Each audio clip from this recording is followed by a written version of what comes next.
What's up, Indiana? Welcome to Indy Sports Nation right here on IE Sports Radio, your direct feed for all that is sports. The Colts keep their playoff hopes alive. The Pacers back to their losing ways. Irish football, Hoosier football did what they needed to do. All of that, college hoops, so much more. Thank you for joining. Saddle up. Indy Sports Nation, let's go.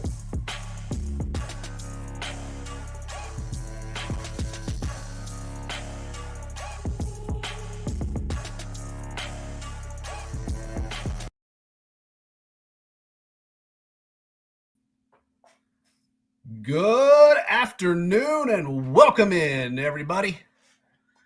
Big Mike here, coming to you live from the great but yet cold city of Indianapolis, as I do each and every Friday, 5 p.m. to 6 p.m. Eastern Time. Happy Friday to you and happy holidays to you. It's crazy we're in December. This is nuts. Hope your week has been as good as mine. You scratch that. I hope yours has been better. You'll notice I'm wearing blue today, but I did not say Happy Blue Friday. Colts were on a bye. However, I'll touch on this a little bit later, but I can't wear the blue next Friday because I have to pay my bet. So I will be stuck wearing some just gross scarlet and gray or something like that. I don't even know. It's not going to be a good day for Big Mike, but that's okay. It's just part of it. All right, so anyway, as I mentioned in the intro, we're going to talk the Colts keeping their playoff hopes alive, talk Irish doing what they needed to do, a little tough weekend hoops, but the women bounced back last night, talk IU, talk Purdue, get a little bit of Butler in, and then we'll close it out with a special guest discussing what is going on with these Pacers. It is not pretty. But we'll get into that. Should be a lot of fun to discuss. Before we do all that, we got to give some love to our amazing sponsors, Planet Jerky and Seal the Deal Wax Seals. Thank you so much for taking time out of your busy day to hang out. We're going to get these bills paid, and we'll come back on the other side, jump into some Colts and some Irish. Big Mike here, Indy Sports Nation right here on IE Sports Radio, your direct feed for all that is sports. We will be right back.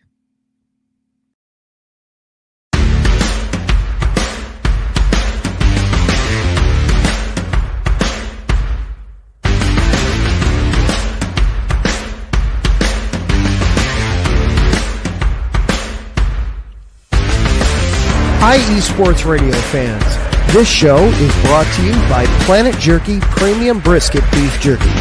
Planet Jerky is the official jerky of the 2022 California League champion Lake Elsinore Storm, single-A affiliate of the San Diego Padres.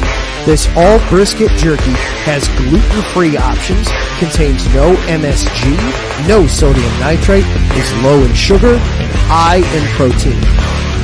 Go to their website at planetjerky.net and follow them on Instagram at Planet Jerky. Planet Jerky, the jerky that's on a whole other planet.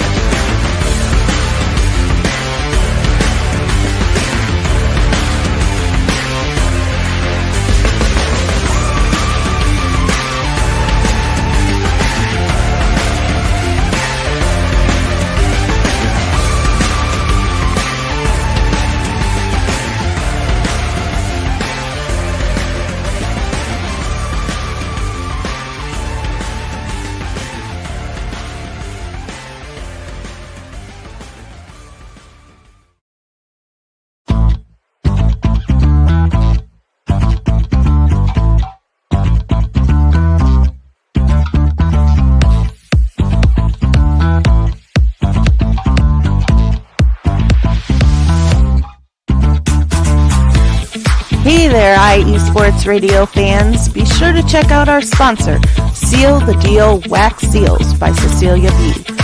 You just finished your very own wedding or baby shower invitations and you're looking for that extra special touch?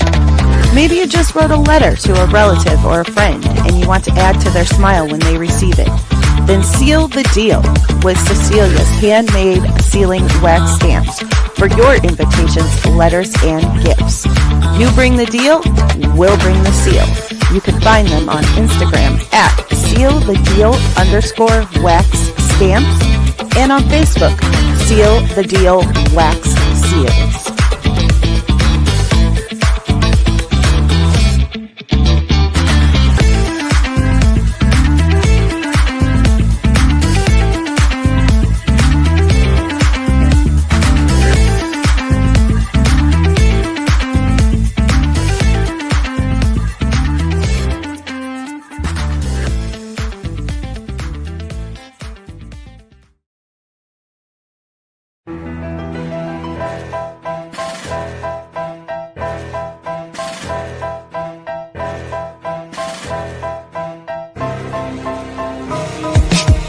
For the last 10 years, IE Sports Radio has been bringing you amazing content ranging from interviewing legendary athletes, coaches, and other authorized media personnel to building tailor-made shows dedicated to all major sports cities around the country. Make sure to follow us at IE Sports Radio on X, Instagram, Facebook, TikTok, and YouTube to keep up with the latest in sports and with all of our shows. Also, make sure to check out our daily updated website at iesportsradio.com. At iesportsradio.com, you can see our daily show schedule and check out all of our show pages with personal bios to learn a little bit more about each of our awesome hosts. In addition to our show pages, you can catch the iSports Radio blog, Hall of Fame, Fans of the Month page, and our merchandise shop including t-shirts, tank tops, caps, long sleeves, hoodies, and more. For now over a decade here at IE Sports Radio, we've continued to be by the fans, for the fans, and we thank you all for your support and for making IE Sports Radio your direct feed for all that is sports.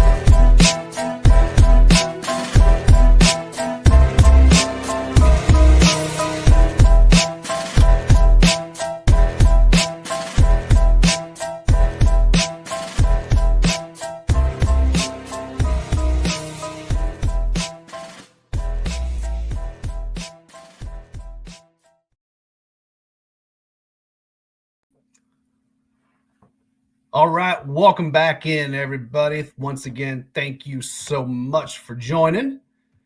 If you'd be so kind, give your boy here a follow. Or you can find me at Indy Sports_IESR and the personal account at The Chill Mike. If you're watching on the platforms or via YouTube or whatnot, feel free to give me a comment. Love when this show is interactive. I just ask that you keep them sports related and keep them PG. Doesn't seem to be too hard, I don't think. So, got a few checking in already. Oh, our volleyball guru Terrence checking in. SoCal Sports, Set Point. Does great work. Highly recommend you check him out. And my good friend Heather from Bougie Sports is already talking smack. So, good times. But all right, let's jump right into it here. So,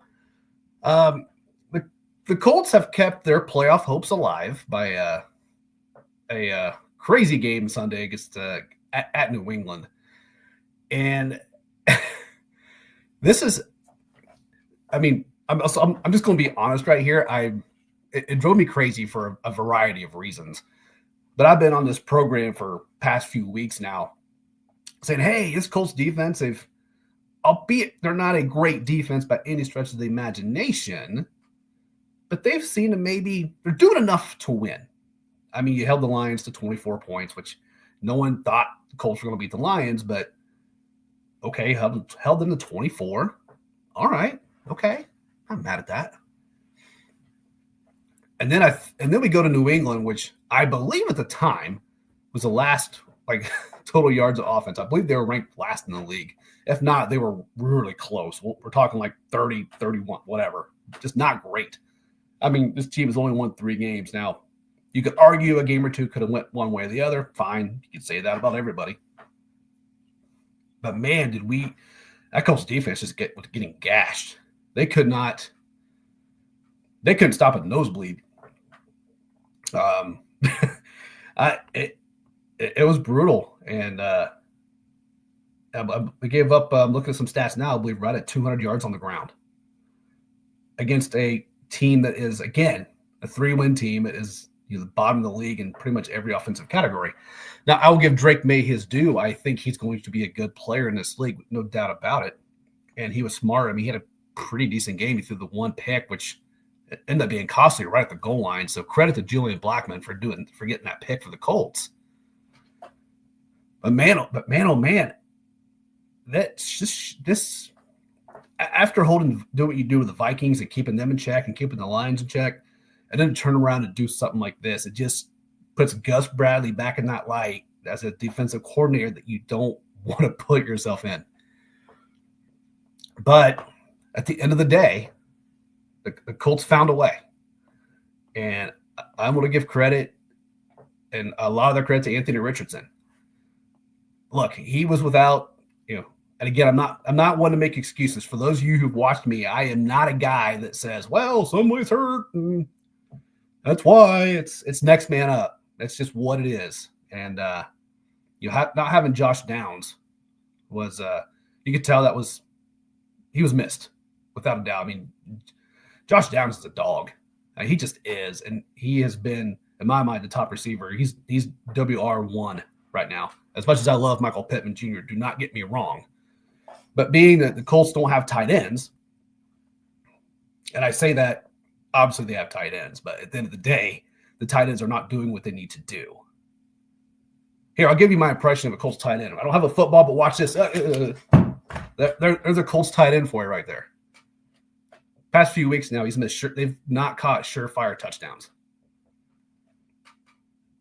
So you've got a young QB who's still a rookie, essentially. He's still very, very green. You don't really give him any tight ends, and you take his number one receiver is not playing. So that's kind of why I say, hey, look, this team he put this team on his back, especially in that second half. I mean, I know his stats weren't great. They never are, right? I mean, it's just kind of who he is. He's 12 of 24. He had two tuds, but he also had 2 picks. Not good. Not great. I should say not great. But here's a few things I loved what I saw, especially in that second half.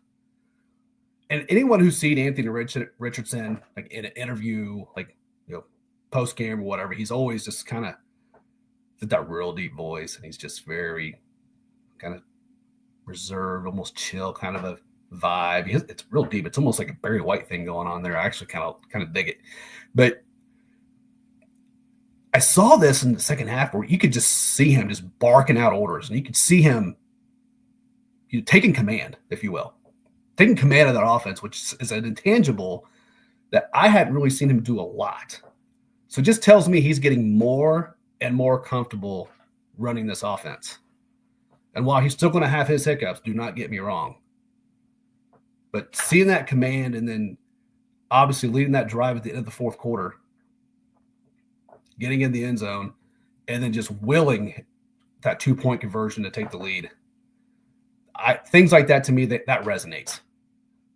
And it just shows to me that, hey, you got to keep going with this, right? Am I convinced 100% he's the guy for the next 12 years? No, but when I see games like that, I start feeling a heck of a lot better. And I'll be the first to say, listen, I was with some friends and we're having a great time together watching the game, and they got that touchdown, and I'm like, oh dear God, just tie it. Which that was kind of the emotion, I think, getting to me at that point, because, a buddy of mine who was in there like, no, he's got to go for 2. You're on the road. You got to get the win. And a few buddies texted me saying to say, but also saying just play it safe, because ultimately the Colts had to win that game to keep themselves in the playoff hunt. Steichen said after the game, hey, it was a feeling, it was a vibe I felt. No, not really. I don't buy that. That's just him being nice.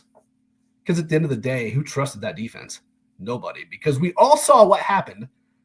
With a little bit of time left, New England still went down the field and attempted a 68-yard field goal, which was dead on trajectory. It's just a beautiful kick. It just was 68 yards. Had that been a 63-yarder, he makes it. And New England wins this game, and we're having an entirely different conversation right now. But, hey, as it has it, I'm going to give my credit to Anthony Richardson. I just liked some of the intangibles he did, kind of put the team on his back there late. Colts get the win, and coming up on a much-needed bye week. Hopefully, and we'll talk more next week as we preview the game against Denver, because this is a playoff game. And I've been saying it for a while now that, hey, every week now is a playoff game. They got to win or they're going home. So right now I was looking today, and I believe it was PFF has a projection percentage of about a 25% chance of the Colts making the playoffs. Okay, that's fine. However, you'll see in some of these articles in parentheses, schedule is favorable, which it is. I've been saying it for weeks now. The Denver game's not going to be an easy one. No doubt about it. So bye week this week, go to Denver. And Denver's ahead of them for the 7th spot right now. Now, Denver's schedule's tough for the most part the rest of the way. So if you can get a win there, which is, again, won't be easy, but I believe the stat I read was 25% playoff chance now, but if they beat Denver, it goes up to 55. So obviously sizable jump. And then you have the Titans coming into town. You go to the Giants, and you have the Jags coming into town. 3 winnable games. And I say winnable because nothing is a gimme for this Colts team and hasn't been for a long time, as we know. So it's all going to hinge on obviously not this weekend, but next weekend. So we'll get into that obviously next week, right? We'll preview that pretty extensively, because at the end of the day, this is going to be their season. I believe the opportunity for them to make the playoffs, even with a loss to Denver, goes down to like 7%. So it's pretty much season over at that point, right? Got some comments coming in. Made some comments about the Colts tight ends, and my buddy George has checked in. Granson has tongs for hands. Facts. My boy Charlie chimed in, more like chopsticks. Fair. I might have made a bad comment about Granson on my social media, just saying maybe he shouldn't be here. So appreciate you all comment. Appreciate that very, very much. But let's we'll jump over here. I want to get in to I want to get a little bit of Notre Dame. And we'll start football. Just, they did what they had to do. I mentioned last week, I thought the game against USC was going to be close to start. And then I thought Notre Dame would pull away. And that's kind of how it went down, although I did not really see that much yardage given up from Notre Dame defense. That's what kind of got me. I mean, they gave up over 500 yards. This is a defense that's been pretty stout all season, and I've raved about them all season. This is a defense that they hit you, you're going down. There's not a lot of yards after contact with this defense. But I also mentioned, too, that, I thought USC, albeit it's not been a great season for them at all, but there's athletes on that team. They just are. And I thought they played well, and I do feel like Notre Dame kind of kept them in the game a bit. I mean, that interception that Riley Leonard threw was awful. It was definitely a miscommunication between him and the wide receiver. It looked like the wide receiver was supposed to go a hitch. Instead he went long, and the USC corner was right there for an interception, and they take it down to score. So tied at the half, and all this said with the defense, and it wasn't their best game. Like I said, I gave up a ton of yards. But they got 2 big interceptions when they needed to, and was able to pull away. And they have solidified themselves in the college football playoff. Now, that is going to be interesting, once the final college football bracket comes out. I'll be very interested to see where they're at and who they host. There's a lot of I wouldn't say a lot, but I've seen several projections that have them facing Indiana. I know right now they've got it with Georgia, but we all know that this weekend is all going to flip-flop and change again with all these conference championships, right? I don't want to see that matchup round one. I'd rather see it round two just because it's a biased Indiana homer. That's kind of what I want. And then I want Ohio State to lose so I can brag to my friend. That's neither here nor there. But what I'm concerned about with Notre Dame is this. Was that just a bad game from their defense? Because we all know all of our teams, everybody has them. It is just part of it. Or is there a blueprint there where these big power teams can exploit that and rack up some points on them? I mean, 49-35. I mean, USC put up 35. So is Rodney Leonard the guy that's going to be able to put up 40 points and get a win? I don't think he is, although I am very pleased with his progression this year. So now, granted, no one's been able to stop the Notre Dame run yet. I mean, he had Price with 111 yards on 12 carries. Jeremiah Love, who I think is phenomenal, 99 yards on 13 carries. So as a team, they rushed for 258 yards. They've been doing that to everybody all season. So, you stop that, you beat Notre Dame. And there's some defenses in the college football playoff that could probably do that.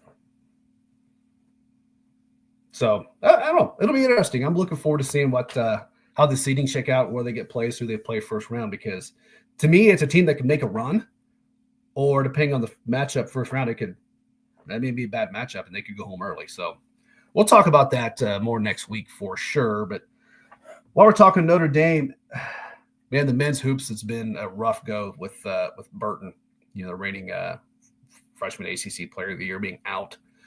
The last reports I'm seeing, he's still week to week, but they've lost 5 straight. They've lost it ever since he's been gone.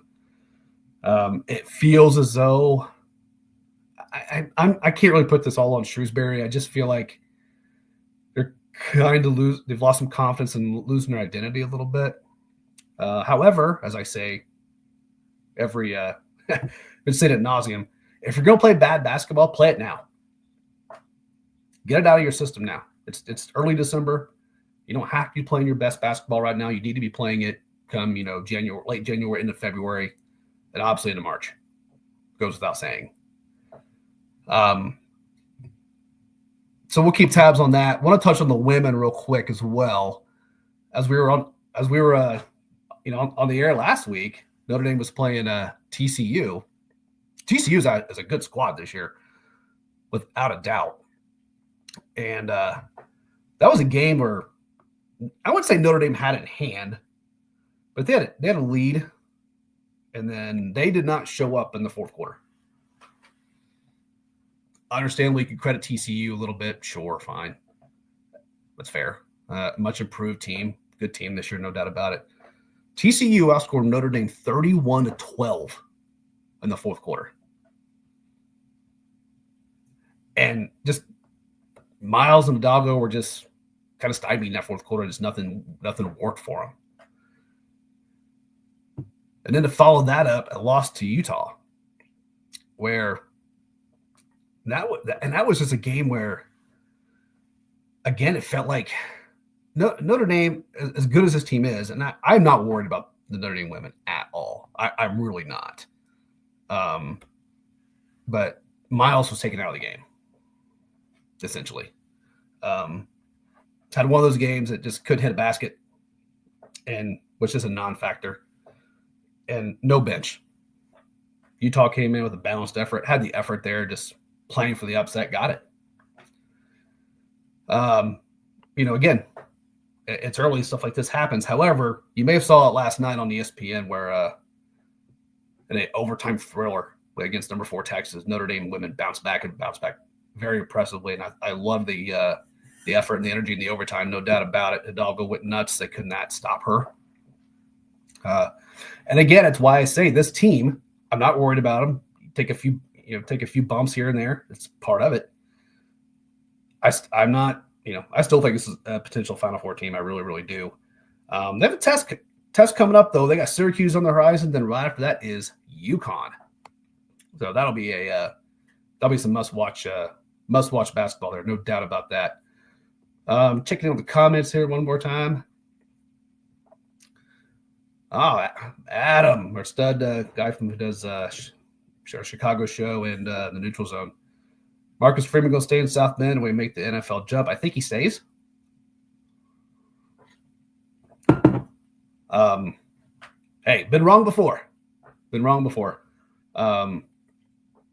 But I think he stays. Now, I could see a scenarios to where if Notre Dame runs the table and they kind of shock the world and they come in, I'm not saying necessarily win a natty, but maybe make it to the championship game or something like that. That could change things. But I would say as of right now, I think he stays. That's where I'll go with that. So, Adam, appreciate you listening as always, brother. On that note, we're going to get into the next round of breaks. On the other side, we're going to get into some IU and Purdue, and my oh my, what football wise thing is insane, but mixed bag otherwise. So lots to talk about there. So appreciate you joining me once again, everybody. I'm gonna break in here real quick, as I mentioned, and hit IU and Purdue on the other side. So thank you once again for joining me here, Indy Sports Nation, right here on IE Sports Radio, your direct feed for all that is sports. We'll be right back.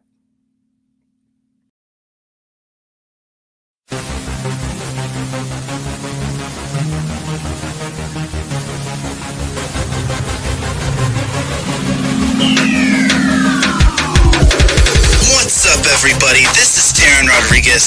Are you a fan of volleyball? Are you a fan of Thunderous Spikes? Then I have the show for you, Set Point, where I cover NCAA men's and women's volleyball, high school boys and girls volleyball, beach volleyball, and even professional volleyball. Catch the action every week here on IE Sports Radio, your direct feed for all that is sports.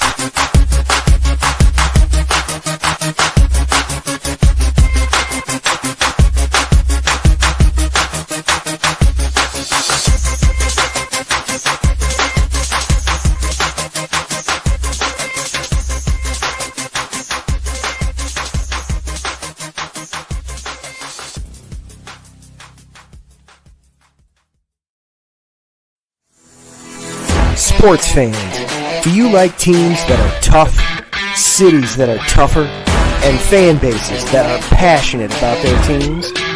How about teams that are historic and stadiums that are iconic? Then you belong in Chicago, and you need to check out Chi-Town Weekly. Join me, Adam Kernan, every week as we keep up with all things Chicago sports. Bears, Bulls, Blackhawks, Cubs, White Sox. We'll cover them all, plus more. The Windy City is always buzzing, and we'll keep you up on all the big games and major stories. So tune in to Chi-Town Weekly every week right here on IE Sports Radio, your direct feed for all that is sports.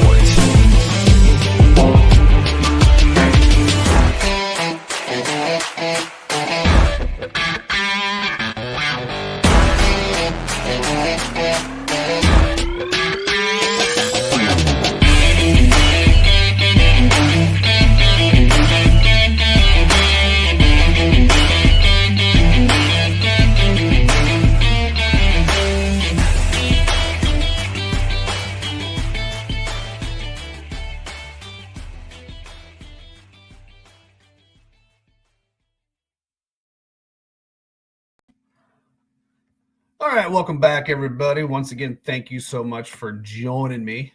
We are, and if you get a chance, go on to iesportsradio.com and check out some swag. Again, I wear a large if it's a t-shirt. But check out all of our other great hosts across the country. We have got you covered from sea to shining sea, my friends. We got all the good markets covered. So, let's get into some Hoosiers. How about that? First, we'll start out with the men's soccer before we get into the big stuff here. Not that soccer's not big, especially at IU. Sweet 16 appearance. And unfortunately, their season has come to an end with a 1-0 loss to number 3 Denver. They gave up a goal early, and unfortunately for the Hoosiers, that's all Denver needed was that one goal about the 9-minute mark. Hoosiers had some chances in the second half. Really good set piece opportunity at the 70th minute. Just could not convert.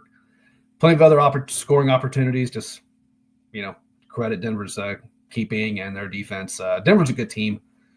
It's for IU, you never really want to go out at the Sweet 16, but yet again, you'll still chalk that up to your resume being a respected soccer program for many, many years.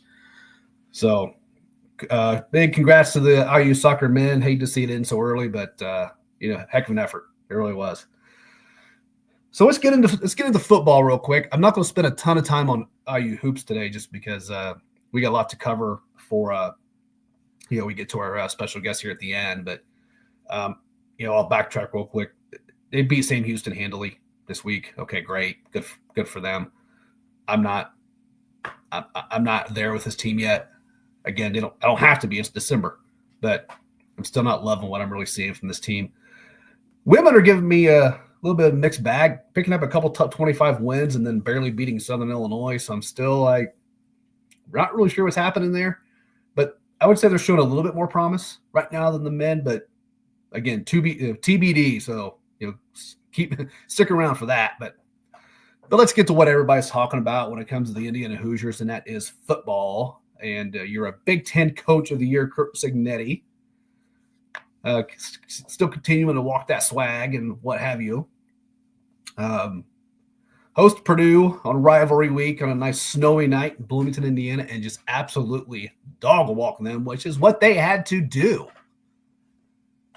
I said this last week. It needed to be a statement win over Purdue. I get it. Purdue is not a good team.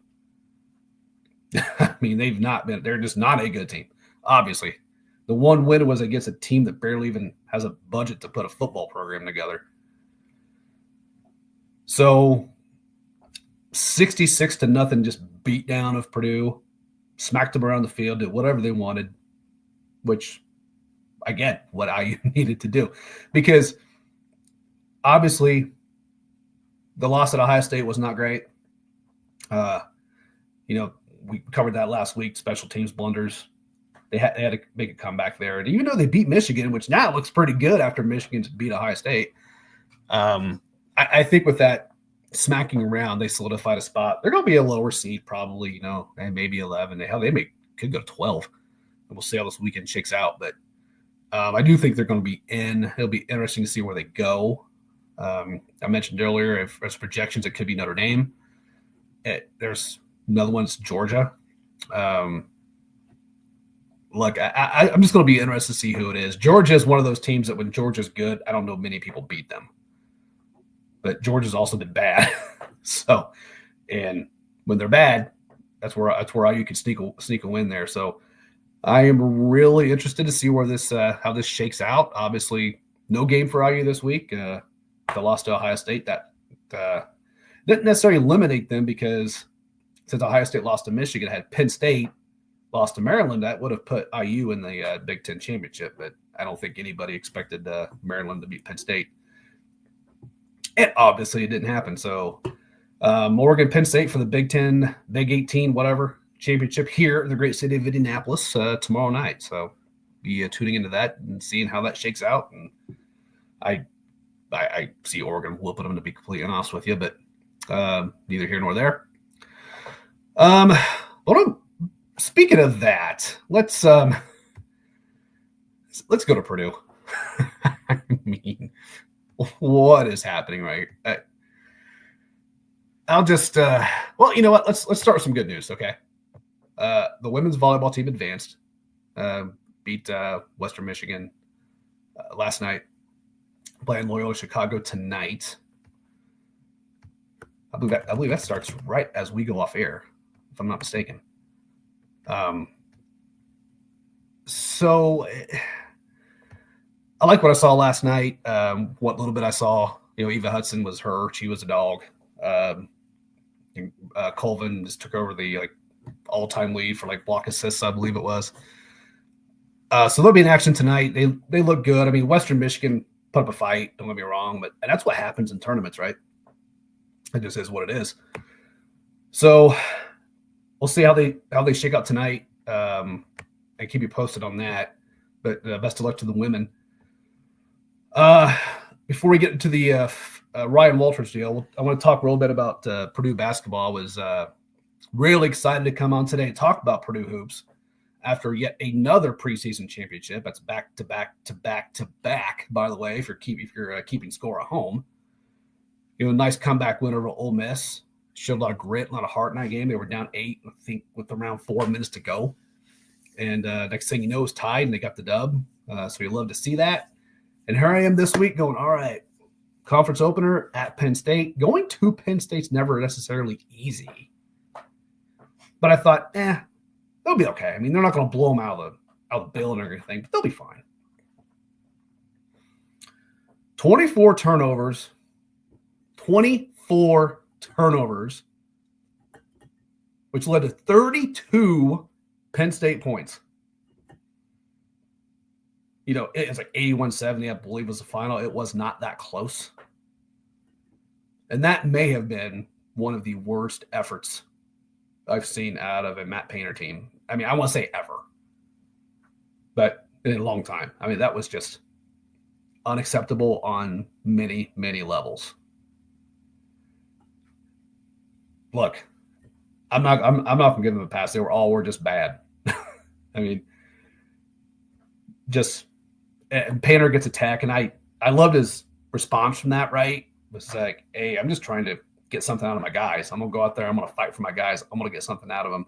Yeah, it really didn't work. They were just, it's like they forgot to get off the bus when they got to the arena. So you just honestly, the thing about basketball is, which is great. It's not like football where you can afford to have a game like that. You can afford to have a game like that. But this is, again, where I've said about this team that, I don't expect them to do what they've done in the past couple of years. They're just a different team. It's a different style. But when you put together an effort like that, that's inexcusable, and that's on the players. That's the thing. Take care of the ball, give effort. That's what Purdue basketball is. And they completely did the opposite last night. So, all I can say is on to the next one on that. But before we go to our next break and get to the Pacers, real quick, the big story was Ryan Walters, from head coach of Purdue football, was fired this past week. And I'd said this whole time on this program that everything was in showing, the trajectory was showing that he would stay. Because, as you know, Purdue Athletics self-sustained, self-funded program. His buyout was over $9 million. The NIL money is not where it is at other schools, and they know that. And it looked like everything was, he was going to stick around, even though I don't know, I was a fan of that, but I think a lot of us just accepted it. But when you go down to your rival and you lose 66-0. And yes, IU's a better team than you this year. Obviously, it goes without saying. But 66-0, yeah, you're done. I mean, I think most would have accepted like a 38-14, even something like that, 38-17. Still a whooping, but not an embarrassment. And that was just an absolute embarrassment. And so Walters is gone, and I just want to share this with you real fast before we go to break. The list of potential candidates for Purdue football. This was nuts to me. Hang in there with me here, but we got John Sumrall from Tulane, Jason Candle out of Toledo, Barry Odom out of UNLV, Chip Kelly, Ohio State, please God don't. Paul Christ, former Wisconsin, please don't. Dan Mullen, former coach of Florida, please don't. Matt Campbell, Iowa State, Chuck Martin from Miami of Ohio, please don't. Brent Vigen, Montana State. He has Joe Tiller vibes. Could be worth looking at. Jamarcus Shepard, the assistant head coach at Alabama. Will Stein, Oregon, D.C. Brennan Marion, UNLV, OC. Yeah, I'm not done. Jeff Markin out of Army. Tyson Helton out of Western Kentucky. And Jamie Chadwell out of Liberty. Honestly, I like those last three probably the best. I want to see someone who's grown a program and has brought in decent recruits and has taken it to the next level. I do think that's what Purdue needs. So I'll be interested to hear you either here live on YouTube or on the platforms, or if you're watching the replay, I'd love to get your comments on the socials on who you like, who you don't like, and so on and so forth. Internal rumors have Helton as the leading guy. He was a finalist in the last search, so we will see what they do on that in that regard. I do want to give a quick shout out, one last shout out before we go to break, to the Butler men's and women's hoops. Men won their preseason tourney, beating Mississippi State, who was number 25 in the country, and the women came in third in there. So a program that we didn't know wasn't real sure about. They're not looking too bad right now. So we'll keep an eye on them and keep you updated moving forward. But right now we're going to take our last break, and we're going to talk all Pacers on the other side here, right here on Indy Sports Station on IE Sports Radio, your direct feed for all that is sports. We'll be right back.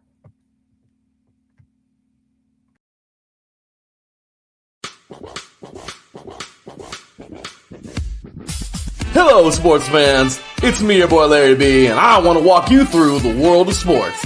No, not just the mainstream major TV deal type sports, although those are important too.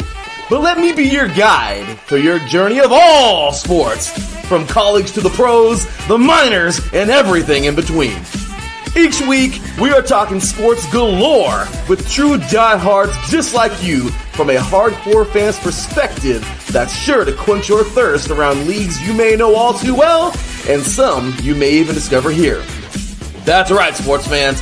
If you love sports of all kinds, enjoy hearing amazing sports stories, and respect all sports because you know how difficult any of them can be to play or compete in, then this is your show.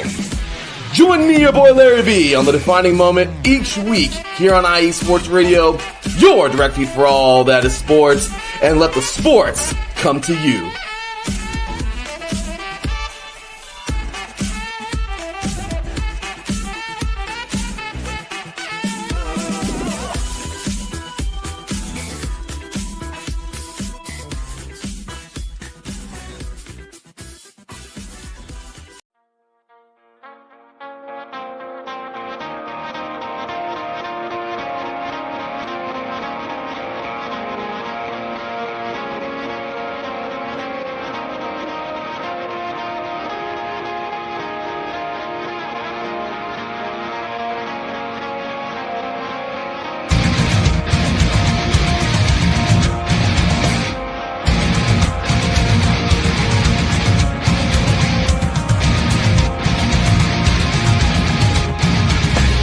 Hey sports fans, do you like wine?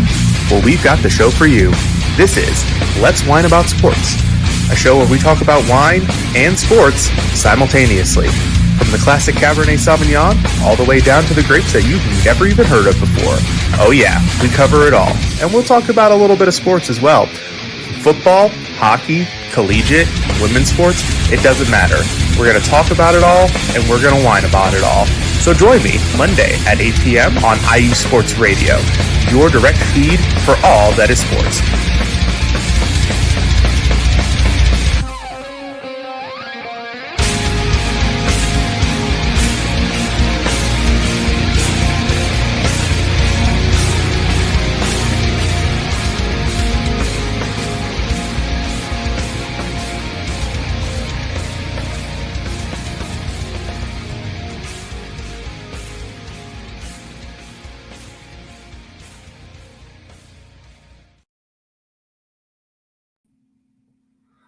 All right, welcome back, everybody. Appreciate you joining in.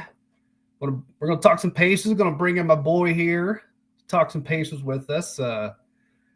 He is one of the few that got into Lucas Oil Stadium with his free AR-5 sign and did not get confiscated. Pacers guru, and maybe most importantly, soon to be proud dad to be. George, how the hell are you, brother? Doing great, buddy. Doing great. Speaking of that fact, we got to see our boy today, Miles. Everything's looking good. So Excited. Thanks for having me on. Hey, thanks for making the time, brother. And real quick before we dive into the Pacers, how's that beautiful bride of yours doing? How's she holding up? Fantastic. She's in the kitchen right now whipping up dinner for us. Very nice. Very nice. She's a grinder. Carrying that baby and making dinner. She does. She does it all. All right, man. Well, again, thanks for joining. Let's dive into some Pacers talk. So my first question for you is, my good buddy, why do we suck? That's a great question. I think going into the offseason last year, I think, as fans, we could all tell you that defense was one of our main problems. And as a fan, I did like the idea of running it back with the current roster we have because I like all the players that we have. But defensively, they still really haven't figured it out. Some injuries to the offense have lowered that high-scoring, high-powered offense that we had last year, highest-scoring offense in the league and one of the highest scoring in history. And when you're not getting that production anymore and you don't have the defense to back it up, here we are. Yeah, and I have, past few weeks been on the show saying I'm a little concerned. I wouldn't say I'm like losing my mind, but that was before we lost, against Brooklyn and Toronto again to Toronto. Mm-hmm. I didn't mind the Memphis loss. Memphis isn't bad, so that didn't bug me as much. But then to lose these two and then only put up 90 to Brooklyn. It's got to be one of the worst offensive showings of the season. Yeah. It just makes me wonder, and I wanted to get your opinion on it. You think there's something more going on here that maybe we're not aware of? I'd like to say no. I mean, I've been critical of the coaching the last year or two. Rick's a great guy, but judge his decision making sometimes doesn't always seem the best, especially with the rotation. We've had past players come out and say after being traded, they never knew where they stood, how many minutes they were getting, where they're starting, when they're not. So I think with the injuries, I mean, as far as the locker room goes, all the guys between P and Hallie and all those, Miles has come out and said he's kind of had his struggles as far as with his temper and how he reacts to things. But I think the locker room's still there. I think our problem may lie on the coaching side. Well, I'm glad you brought that up because I thought the presser after the Brooklyn game was I thought it was a little eye-opening. And I'm curious what you think about this. I don't know if you saw it, but Mathurin probably had one of his worst performances, I thought. And I've been waving his flag all season. I'm a big fan of his. But it felt like, to me, it was Carlisle saying, well, hey, he turned the ball over, but man, wow, he really got back hard on defense. I'm like, okay, first and foremost, we don't talk defense here because we don't know. We don't play it. And then that's like an eighth grade talk. It's like you're talking to an eighth grader, like, hey man, way to hustle, way the intensity, dude. We're pros now, man. To me, just, and I'm not necessarily a fan of coaches calling guys out in the media, but at the same time, like, well, come on, Rick. Mm-hmm. Yeah, that rotation definitely needs some help. I mean, Ben being out last year in the playoffs, I thought was huge, and I was excited to have him back. He started hot this year. Mm-hmm. But, yeah, I think when your guys aren't scoring, you got to take them out. That's where missing your Nembhard and your Neesmith are really killing you right now. Yeah, I think, honestly, and I know I could be the minority on this, but I love Nembhard, don't get me wrong, but I think Neesmith sometimes is a little bit undervalued, I think, from a Pacers like majority fans perspective, not people like me, myself, or you. We follow a little more intently, but I don't know. What do you think of that? Yeah, no, I think Neesmith's great because, like you said, we don't really play defense, but Neesmith's one of those guys. In the New York series, he'll get in Brunson's face, and he may give up a couple points here and there, but he's going to talk his crap. He's going to try and get in their head, and he's going to play physical. And that's what this team's really lacking right now is that physical play. Mm-hmm. Physical play, and I'll die on this hill. I've said, I've talked about it, and we've talked about with all of our people we know that, and I'll die on this hill too. The bench last year, especially, we had the best bench in the league. Mm-hmm. Now, obviously, injuries play a role in that, and You're losing 2 of your bigs for the season, your backup bigs. And now losing, you don't have Neesmith or Nebhard for a bit. And this was a time that I think you and I both thought maybe Jarris Walker could be that guy to really step up. And it looked like he was going to. And then, yeah, that game you and I went to, we had Jarris Walker chance going in Gainbridge Fieldhouse. And I think everyone kind of forgets, though, with Jarris, he didn't get many minutes last year. So kind of look at this year really as his rookie year. He's young. He's going to learn. He's got to find where he fits in. But at the end of the day, you're a pro. It's the NBA. So you got to get in where you fit in and figure out what your role is. That's exactly right. I mean, he had some G League time, and he kicked backside and took names there. But then I was really hoping for him to take that next step this year. And I'm not saying he can't, but man, ever since that 7-7 performance, and he had a couple steals that game, it was like, oh, maybe this is it. And it's just he's not maximized that opportunity, which is kind of a shame in my eyes. So let me ask you this. So we got the Pacers still, Chicago tonight. And then the Hornets, which for some reason we can't figure them out. Like it's like Toronto. I have no idea. And then the Sixers and the Pelicans before they go on a West Coast swing, which includes the Kings, the Warriors, the Thunder, and then come back and play twice against the Celtics. This could go really bad. And I don't want to put that out there. I want to put that, none of that negative energy out there by any means. But if this starts going spiraling out of control, at what point do you just start saying, "Hey, we're going to start making some serious moves here"? You've got some time to the break. I mean, I think you have the pieces, like you alluded to. I think maybe last year kind of spoiled us a little bit. Last year, our hope was just to get into the playoffs. We weren't expecting to do anything, and we go on this deep run, make the Eastern Conference Final, for the first time ever. It feels like the Pacers are buyers at the deadline. So they really far exceeded our expectations last year, which has kind of hindered us this year. I think our expectations now are skyrocketed from where they were. So now we're expecting a lot, and now they seem to be the Pacers of old. So I don't know that you necessarily blow it up if you don't have all your guys back. If you get all your guys back, it's still not working by the deadline. You consider it, but at that point, what kind of pieces do you move? A Jarris or a Neesmith, I wouldn't do an Embiid, something like that. But I'm not ready to blow it up quite yet. No. And honestly, I'm not either. I think that would be quite frankly, I think it'd be a terrible idea, especially after a team that did get to Eastern Conference Finals last year, and granted, ahead of schedule. And you're right, because some of us and some people are like, well, they did it last year, they should do it again this year. It's like, for me this year, I think I was sharing with you earlier, my prediction was they may go out semifinal round this year, and before the season started. Now, hell, I'm not even sure at this point. First round exits if we're lucky. Right. At this point, my word. So let me ask you one last question here. So a scale from 1 to 10, 10 being you're freaked out, like this is going to be an epic disaster, or 1 being they're fine, no worries, they're going to be just fine, and they're going to go on a 15-game win streak. Where are you? Right now, I'm probably at about a 6.5 or a 7. Yeah. You see the amount of minutes that's kind of being expected from our starters. Hallie, Siakam playing almost 40 minutes a game. Miles, really, truly our only 5 right now. Yeah, that hurts.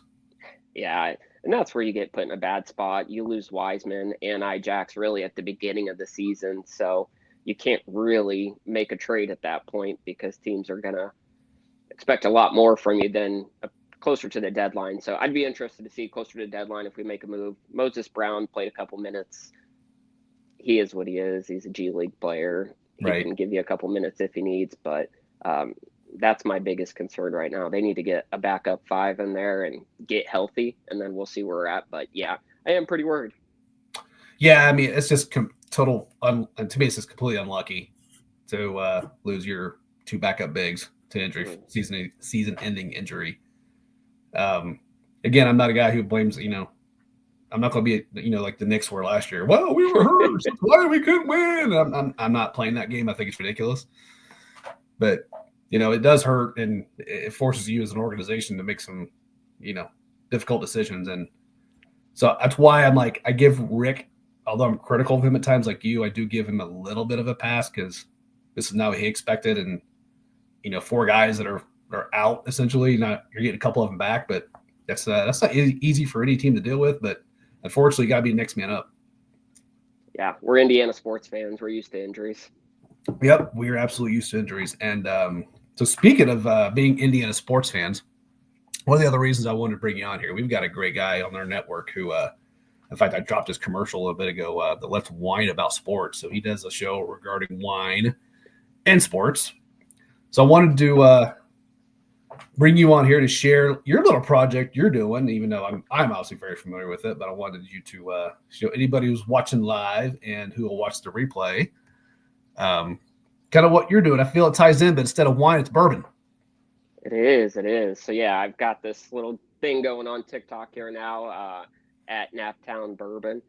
Naptown, obviously, because Indy. Like to do different bourbon reviews, try to do some local stuff like your Hard Truths and things like that, but also do some of the other collections as well. But yeah, really just I get on there, I'll chat about sports a little bit, do some bourbon stuff, some notes, and got a couple mixed drink videos up there. But yeah, come check it out. Give me a follow. I'm pretty new to it, like yourself. I'm kind of getting used to it, but getting better as we go. It's all we can do, right? Get a little bit better each time.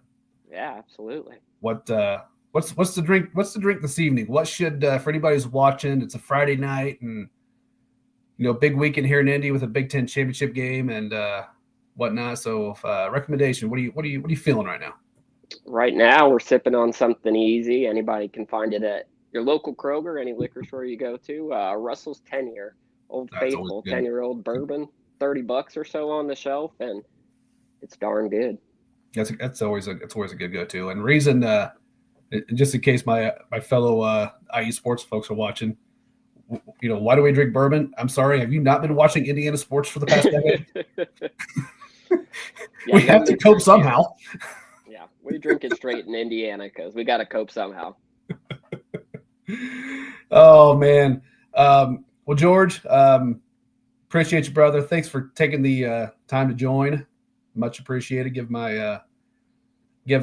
your beautiful wife a hug from all of Indy Sports Nation, and we're gonna be excited when you break the news that baby Miles is here. Miles Turner coming on the way. Miles Turner coming. Hopefully he's maybe he'll be as tall as the other Miles Turner, and you'll be able to retire comfortably. Yeah, let's hope. All right, buddy. Thank you so much for joining, brother. Thank you for having me on. Appreciate you. Anytime. We'll see you, buddy. All right, that's going to do it for us. But one last thing before I go, as I mentioned, I had to wear blue today because I can't wear blue next Friday because I lost a bet. So we'll put this out on the socials as the week goes along. Next week, I should say. But next week, Big Mike has to pay his bet. So I will be donning, again, I mentioned it earlier, that just gaudy scarlet and gray. Hey, sorry, Jen B, who does our For the Land show. Hey, what do you expect?